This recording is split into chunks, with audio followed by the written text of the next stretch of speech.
A day of memory in Argentina. The 24th of March commemorates the 1976 coup when the military seized power.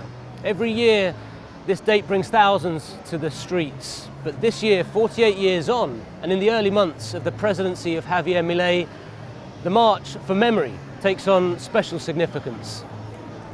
Rights groups have maintained over the decades that the number of disappeared is 30,000.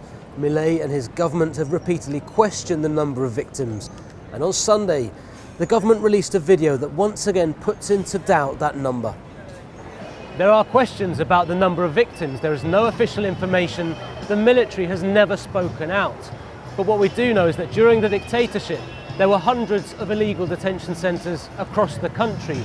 We know the number of victims in some of those centres was in the thousands. And there are declassified documents that show the Argentine military informed their Chilean counterparts that they had killed or disappeared 22,000 people. And those documents date to 1978. The dictatorship continued until 1983. The crimes of the dictatorship have been tried in civilian courts in Argentina. In 1985, the generals were imprisoned for crimes against humanity.